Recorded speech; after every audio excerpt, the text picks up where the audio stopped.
Halo, selamat pagi kakak. Dari mana kak? Pagi. Asli mana? Aslinya Lampung. Namanya siapa? Ria ya. Ria. Ria. Ya. Mau sharing apa kak? Mohon waktu dan tempat dipersilahkan. Oh, makasih. Mau nanya. Lagi di Kalau- RS kak? Iya. Oh, siapa yang sakit? Siapa yang sakit? Devi. Kerjanya di RS. Oh Oh, kerja. jadi rumah sakit. Oke. Ya. Jadi gimana kak? Gini. Menyambung topik dari Bunda tadi ya. Katanya kalau cinta pertama anak perempuan itu adalah ayahnya. Jadi kalau dari kecil hubungan ayah dan anak itu tidak baik, tidak menutup kemungkinan akan membentuk karakter anak itu, ya begitu ya, tidak baik juga pasti. Nah, terus jika pribadi itu dari kecil dia tuh kalau ada masalah apapun harus bercerita gitu, dia nggak bisa dipendam sendiri. Dia nggak tahu nih yang diajak ceritanya itu tuh bakal menjaga privasinya dia apa enggak, dia nggak peduli, yang penting dia cerita. Iya. Tapi ini nih, kadang tuh setelah bercerita timbul penyesalan. Kenapa sih mesti terbuka? Kenapa sih mesti harus semua orang tahu gitu? Pengen loh kalau ada sesuatu apapun tuh nggak semua orang harus tahu gitu. Tapi itu dan itu tuh terjadi berulang-ulang. Kayak gimana caranya supaya dia tuh benar-benar ingin merubah pribadinya dia agar lebih apa ya, lebih ada remnya gitu loh, nggak semuanya di up, nggak semuanya dikeluarkan gitu. Karena kalau itu berulang-ulang tuh penyesalan tuh yang berat, susah hilangnya gitu. Ini Sampai kamu menceritakan berlarut-larut. dirimu sendiri atau anakmu? Lebih Kamu ke sendirian? Kamu sendirian? Iya kan? ya.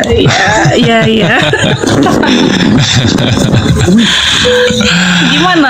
Soalnya jawabannya Abang? gini, soalnya jawabannya akan berbeda. Ini ke dirimu sendiri atau ke anakmu? Itu jawabannya akan berbeda.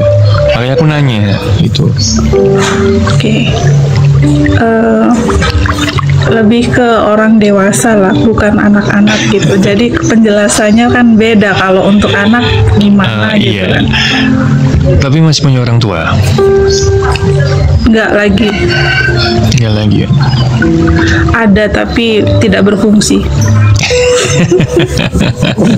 Kenapa tidak difungsikan? Ya tidak bisa difungsikan lagi. Itu kan menurutmu. Ini peran aktif orang tua itu sangat diperlukan bagi berkembang tumbuhnya seorang anak. Anak usia 50 selama dia masih punya orang tua, dia akan dianggap anak kecil oleh orang tuanya. Dan anak sampai usia 50 pun dia masih menganggap punya orang tua. Pasti butuh, nggak mungkin enggak. Makanya gimana caranya jalin komunikasi, bangun komunikasi yang baik, yang lebih baik, dan bisa menyambung apa yang sudah putus. Itu dari mana ya? Dari kita sendiri, dari kesadaran kita sendiri. Mau sampai kapan kalian putus komunikasi, menganggap itu tidak ada fungsi? Itu poinnya ya, itu poin utamanya. Gitu. Kalau solusi untuk aku nggak bisa cerita, aku terlalu terbuka ke orang lain, aku selalu bercerita nanti ada penyesalan, yaitu karena tidak ada pelampiasan itu tadi ke orang yang tepat. Sebenarnya orang yang tepat untuk kita ini sebenarnya siapa? Ya orang terdekat kita, terutama orang tua. Itu bukan orang lain. Kalau Nick selalu bilang, gue kalau cerita-cerita nggak ada gunanya karena takutnya ntar dia cerita ke orang lain lagi. Lah orang lain lagi nih ntar cerita lagi ke orang lain lagi gitu. Kak Nara. Jadi bukannya ada solusi di situ, malah jadi beban buat kita juga. Ketika orang lain tahu cerita kita semakin banyak kan malah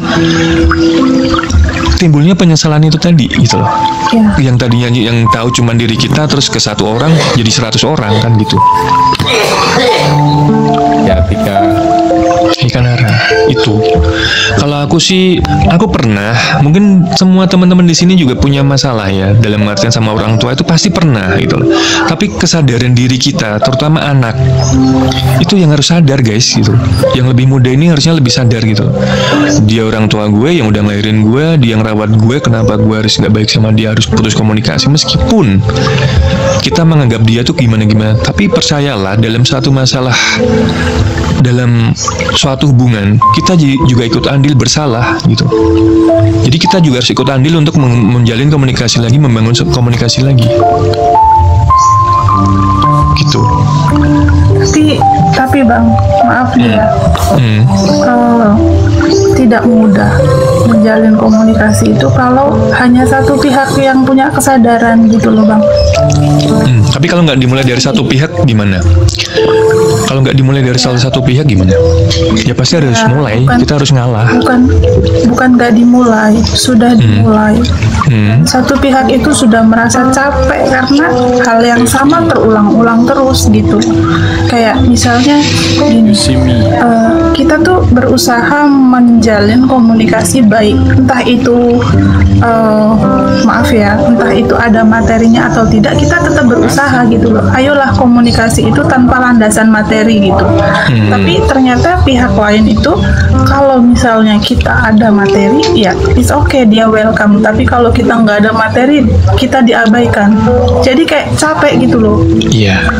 Paham nggak? Paham. Nah, memang ada beberapa case yang seperti itu. Padahal kita tuh menganggapnya tuh ya pengen menempatkan diri berbakti sebagaimana mestinya gitu. Tapi kok baktinya itu ternyata ada apa nominalnya gitu loh. Kalau nggak ada nominalnya kita nggak dianggap. Iya. Memang ada sih kayak seperti itu, memang ada. Cuman kamu yang lebih mengerti dirimu sendiri, lebih mengerti keluargamu, kamu lebih paham gitu. Cari selahnya, cari titik lemahnya itu. Berat sih Kak untuk masalah seperti ini karena ranah hubungan orang tua dan anak kayak gitu. Ya. Aku kalau salah ngomong takutnya nanti malah tambah renggang gitu. Kalau kita salah ngomong takutnya malah jadi lebih buruk gitu. Makanya aku bilang yang lebih paham itu dirimu sendiri, yang lebih paham tentang keluargamu itu kamu. Waalaikumsalam. Oke. Oh gitu. Gini Kak. Gimana? Aku mau nanya sebenarnya keadaan mental itu sehat atau tidak ketika dia itu sering menormalisasi suatu masalah. Kayak gini, misalnya ada satu masalah yang menurut dia sebenarnya itu berat sekali ya, tapi di sisi lain dia itu punya sudut pandang kalau seandainya aku begini mungkin seperti ini gitu. Jadi dia yang sedang menjalani masalah tapi dia memposisikan diri sebagai orang lain gitu. Aku paham sih maksudnya. Ya sama kayak gini, kayak kamu lagi bercerita gini kan, memposisikan dirimu ke orang lain atau orang lain diposisikan ke dirimu kan gitu. Ya. Itu berpengaruh tidak dengan mental? Ya berpengaruh lah, jelas berpengaruh. Itu jelas berpengaruh. Kamu sedang bermain drama di situ. Sedikit banyak teman-teman, saya sadar atau tidak, ketika kita memainkan di peran kita menjadi orang lain dan orang lain menjadi kita, itu drama di situ. Itu sedikit banyak itu merusak jiwa. Sadar atau nggak, percaya atau nggak, silakan dicoba. Karena itu kan terjadi terus menerus, sama seperti halnya satu kebohongan ditutupin ke kebohongan lainnya. Gitu. Itu udah sebenarnya sadar nggak sadar, itu jiwa kita udah tergoncang guys. Gitu. Jiwa kita udah tergoncang itu di situ. Makanya kita berusaha memerankan orang lain gitu loh. Nah, makanya tadi aku bilang, aku pertama tadi nanya kan, ini kakaknya bercerita tentang diri sendiri. Aku bukan menjustis atau gimana enggak. Aku sedang berusaha menyadarkan sih gitu. Ini yang kamu ceritakan orang lain atau kamu sendiri gitu. Karena aku ngebacanya seperti itu sih. Gitu. Jangan diterus-terusin kayak gitu. Jadilah dirimu sendiri.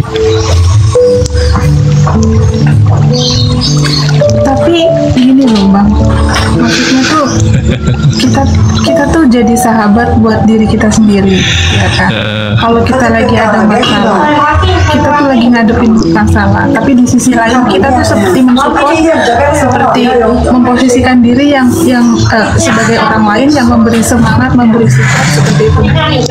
Jadi masalah itu tidak berat gitu loh. Aku Tapi paham. kalau kita fokus dengan satu masalah itu ya terpuruk, ya berat gitu. Iya, aku paham. Yang ngobrol sama dirimu ya dirimu sendiri aja, nggak seorang lain. Kamu berusaha memasukkan jiwa orang lain ke dalam dirimu. Kamu ngobrol sama dirimu, aku hari ini harus sehat, aku hari ini harus bahagia. Yang ngomong sebagai dirimu sendiri, bukan sebagai orang lain. Secara nggak sadar kamu memasukkan jiwa orang lain ke dalam jiwamu, atau di balik jiwamu dimasukkan ke dalam orang lain. Iya, lebih baik jadi diri sendiri, apapun masalahnya. Gitu. Semua punya cara kok Kak. Jadi diri sendiri itu nggak harus jadi orang lain gitu. Iya. Semua punya cara gitu. Ada batasan-batasan gitu. Ada rem-remnya tertentu gitu ketika kita ngobrol. Jadi nggak harus jadi orang lain gitu. Kan kita ini punya emosi, kita punya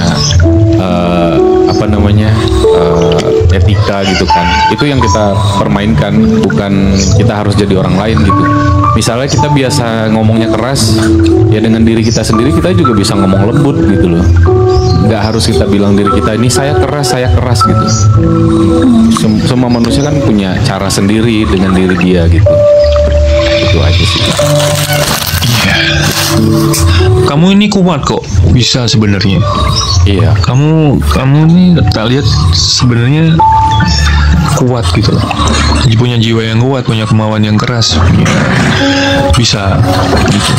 Ya, belajar sering-sering sama teman orang yang tepat, baca-baca, dengerin sesuatu yang penting gitu.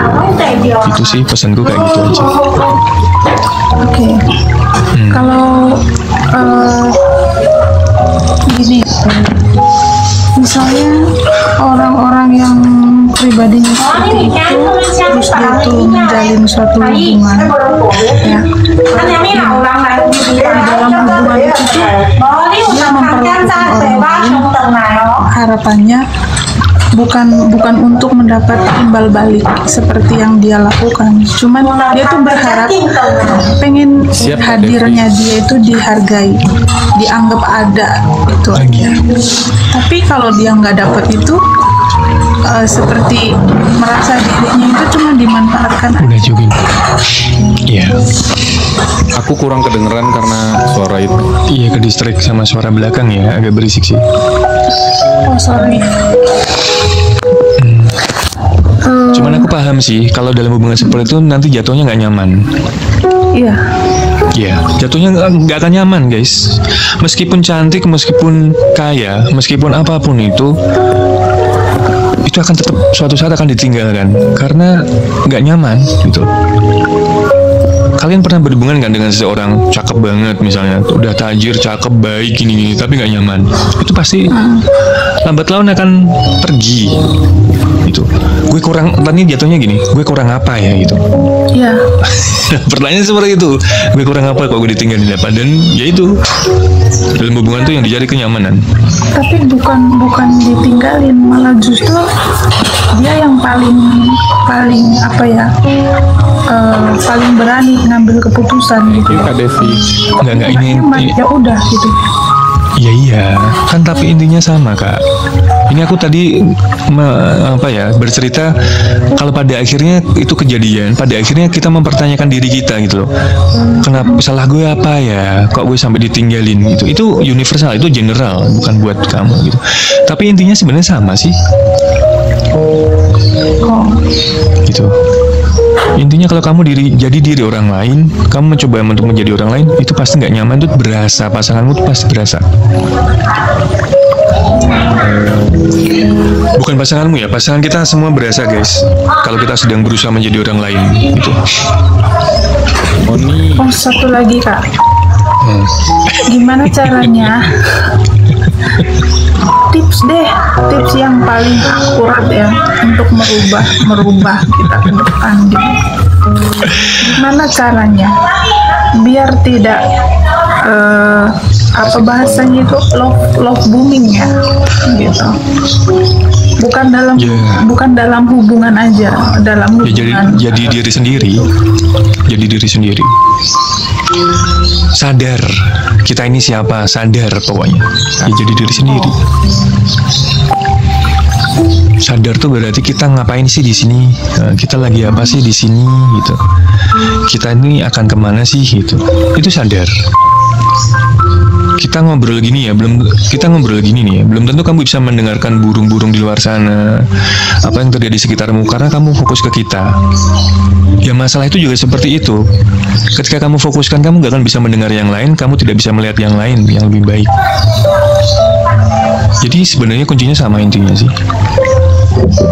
Jadi diri sendiri, fokus ke diri sendiri, itu nanti lebih enak. Kamu jadi ngerti prioritas. Oh, gue prioritasnya sekarang kayak gini, prioritas gue kayak gini. Makasih ya Ros. Ya syukurin. Intinya ya benar syukuri. Love booming itu juga termasuk bersyukur nggak sih Kak? Termasuk sih. Jadi gini. Tapi gini ya Kak. Coba deh kasih aku contoh deh yang kamu maksud biar lebih detail. Gini, bukan di dalam hubungan ya, kayak hubungan yang ikatan gitu, bukan. Cuma kita tuh kenal baik sama orang. Kita tuh dapat satu kebaikan dari orang itu, tapi dalam diri kita tuh gimana caranya supaya saya itu memberikan kebaikan yang lebih dari yang dia berikan, dan itu intens, tidak satu atau dua kali gitu. Tapi kemudian setelah kita tahu karakter aslinya orang itu seperti apa gitu, cuma apa ya, kayak memanfaatkan keadaan gitu, tiba-tiba kita stop gitu. Istilahnya bukan itu berarti. Oh, itu termasuk love booming atau tidak sih? Itu lebih ke ego ya. Waalaikumsalam. Oh, iya Kak Kia, lebih ke ego. Dipikirnya kita berbuat baik nih, gue harus membalas dia berlipat-lipat. Sebenarnya itu ego. Kalau kita sadarin, kita kalau kita kulik lagi itu sebenarnya ego guys. Biar bisa dilihat, biar bisa dia merasakan kebahagiaan sesuai keinginan kita. Padahal bahagia itu takaran orang masing-masing. Ketika kita udah mengucapkan thank you ya, makasih banget ya, semoga kamu begini, itu udah membuat orang bahagia juga bisa, gitu. Tanpa harus kita membalas dengan hal yang sama gitu. Iya. Ini juga ego, maksudnya kayak kita harus memaksakan ngebantu orang lain, itu juga ego sih. Iya. Kalau kita apa ya namanya, mungkin kita semua memang berjuang untuk menjadi yang terbaik untuk orang di samping kita gitu kan, pasangan atau anak atau keluarga gitu. Tapi kalau kita nggak sanggup, kita tahan gitu loh. Memang kita nggak sanggup gitu. Jadi itu yang merusak kadang gitu loh. Kita tuh berusaha untuk menjadi yang terbaik, yang baik, berusaha menjadi tulang punggung keluarga. Makanya aku tuh kalau ngomong sama orang yang aku tulang punggung keluarga, aku tulang punggung keluarga gitu, istilahnya makanya ada yang tiba-tiba sakit, ada yang tiba-tiba dia kena mental, dia benar-benar capek sama hidup gitu loh. Itu yang harus hati-hati gitu. Jadi gak semuanya kita tuh memaksakan buat jadi orang lain atau buat jadi yang terbaik gitu. Itu yang bikin kita stres gitu. Jadi udah tahan aja energinya. Maksudnya oke, aku kerja begini, udah energi kita untuk kerja hari ini. Apapun keputusan Tuhan itu ya terserah Tuhan, yang penting kita udah ngelakuin yang terbaik untuk hari ini gitu. Disyukuri. Ya disyukuri untuk anak kita, keluarga kita. Kalau anak kita marah-marah, keluarga kita marah-marah, kok uangnya cuma segini, kok gini-gini, kalau santai aja gitu. Ya namanya juga rezeki, kita kan nggak ada yang tahu gitu. Ya kita udah berusaha semaksimal mungkin dengan sesehat mungkin gitu. Sesehat mungkin dalam artian nggak memaksakan pontang-panting sana sini gitu. Ada masa kok kita harus happy, ada masa kita harus berjuang atau harus diem atau sendiri gitu, memperbaiki Iya, Kak mental Najwa. kita, Makasih pikiran udah mau. kita gitu, hati kita gitu. Jadi makanya nggak harus diburu-buruin semuanya gitu, sabar gitu loh ya, karena memang di dunia kan banyak ujian gitu. Kita harus melewati berbagai macam ujian nih. Dimulai dari diri kita sendiri dulu. Diri kita nih banyak nih. Kemarin ada yang temanku ada sharing, dalam sehari itu ada 41 masalah yang harus kita hadapin setiap hari loh. Ada 41 masalah gitu. Ini aku nggak tahu ya, ini mungkin pelajaran psikologi atau apa gitu. Jadi 41 itu ya di situ ada urusan pribadi kita, urusan ke orang lain, urusan ke sosial gitu, atau sama alam gitu loh. Jadi masalah itu bisa datang dari mana aja gitu. Makanya kalau kita berhasil melewati 41 masalah dalam sehari, ya berarti kita menjadi pribadi yang bersyukur, ikhlas, positif. Insya Allah kita akan bertemu dengan orang-orang yang baik, yang sefrekuensi sama kita, dan yang nggak bikin kita stres gitu loh.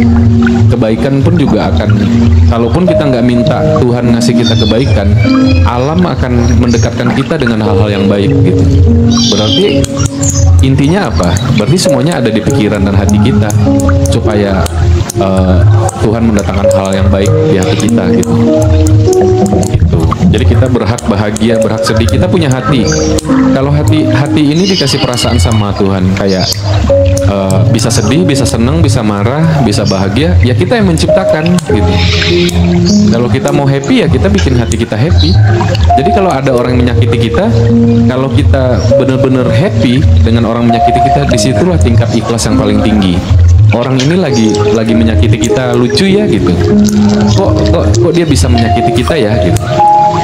Kalau mau sakiti balik ya misalnya itu konteksnya akan berbeda, beda lagi psikologinya. Misalnya kalau konteks berbeda, menyakiti balik atau balas dendam atau apa gitu, memang manusia ada batas rasa sabar gitu. Tapi ingat teman-teman, kita nggak boleh berdoa yang jelek, kita nggak boleh membalas hal yang jelek. Takutnya nanti kalau nggak berdampak tabur tuai ke keluarga kita atau ke anak kita.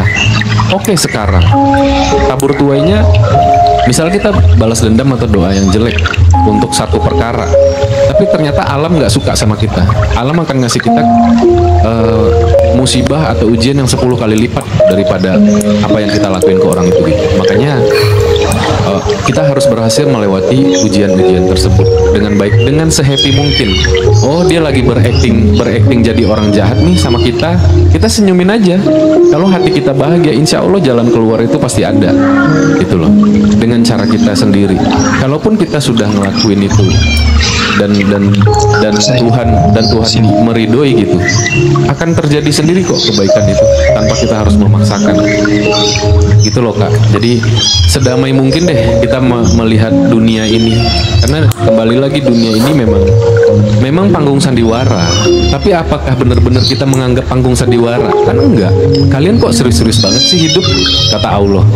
Kan kalian sendiri yang menciptakan kalau dunia ini panggung sandiwara. Tapi kata Tuhan, kok kalian serius-serius banget sih sama hidup? Kok sedih kayak rasanya mau mati besok? Kok sedih kayaknya rasanya mau bunuh diri gitu kan? Jadi kok sedih, kok kayak menderita banget kesannya gitu. Masih banyak loh yang lebih menderita, yang lebih sedih gitu kan. Anggaplah semuanya sandiwara, bener-bener sandiwara. Dengan begitu kalian akan ikhlas menganggap semuanya itu hanya sebuah acting, dan kalian tuh happy aja. Oh, skenarionya lagi begini gitu loh Kak. Maksudnya pandangan positifnya ya Kak ya, saran dari aku gitu loh. Sedikit banyaknya mungkin ya mohon maaf kalau ada salah kata gitu. Iya. Oke.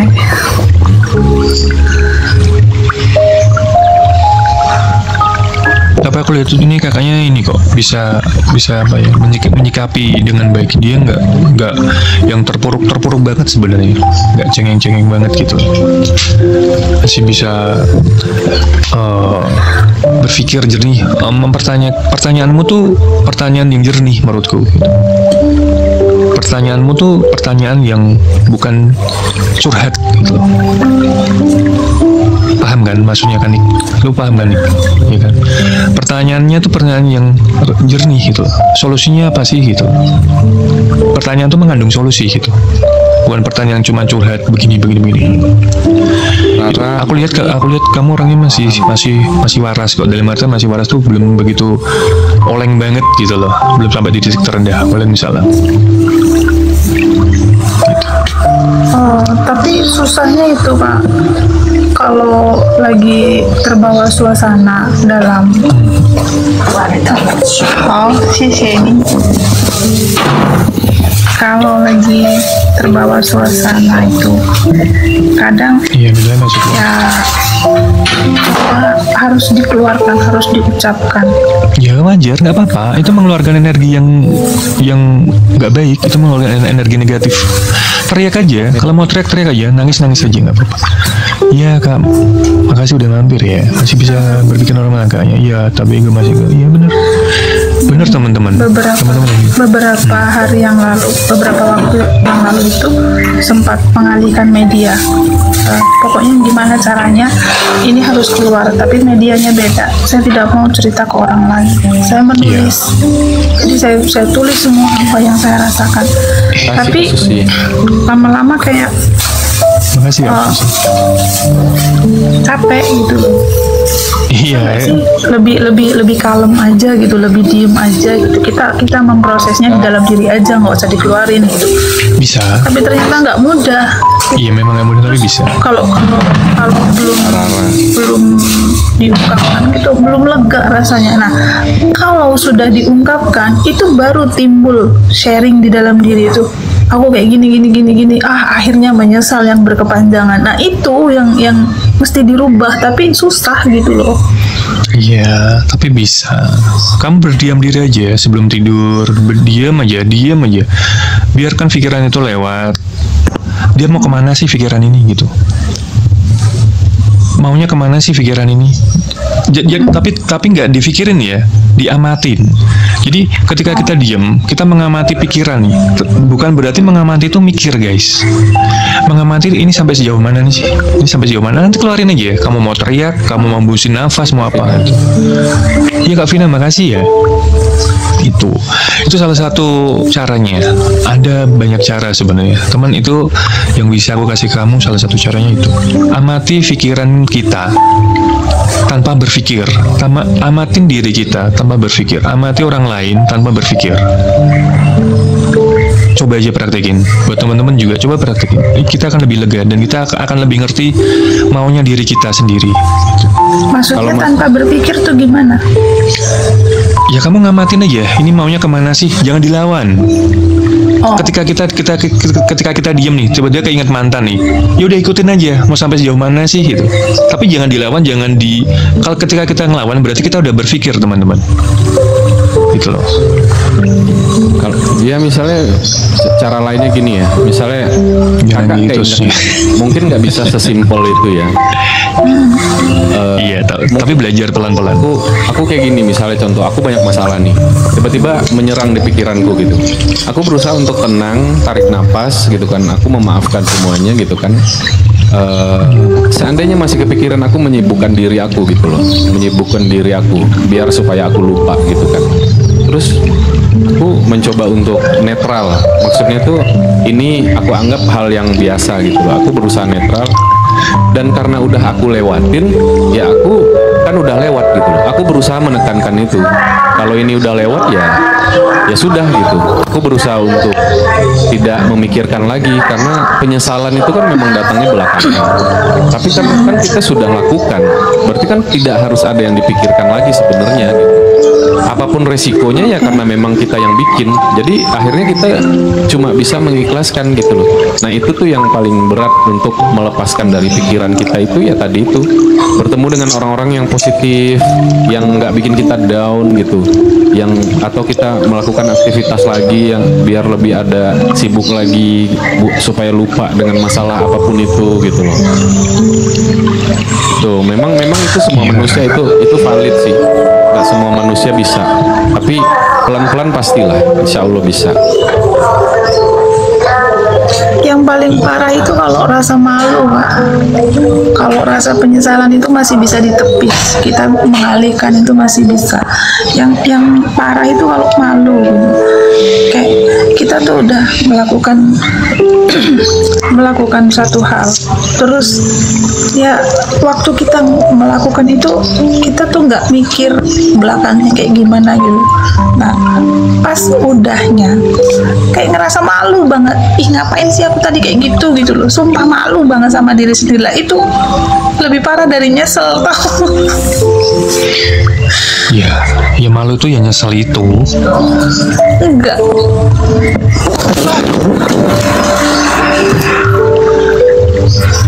Bugis cepat nikah. Iya.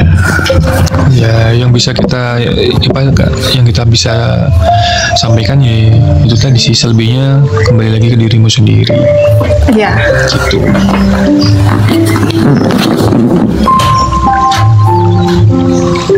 Wijaya nikahin sekarang, nikahin siapa? Lakukan inhale. Lakukan inhale. Terus Iya, aku kuat. itu cantik. Afirmasi diri lah itu. Oke. Nikahin. Aku cantik, aku kuat, aku hebat, gitu loh. Ya. Nikahin hostnya stres. Mungkin next Oke. ya. Nanti kalau kakak mampir lagi udah kalau naik lagi udah dalam posisi yang lebih baik gitu ya, semoga ya. Oke. Makasih banyak ya. Makasih udah mampir ya. Iya, sama-sama Makasih juga Kak. ilmunya. Iya. Sehat-sehat ya. Bye bye. Abah. Ya, bye.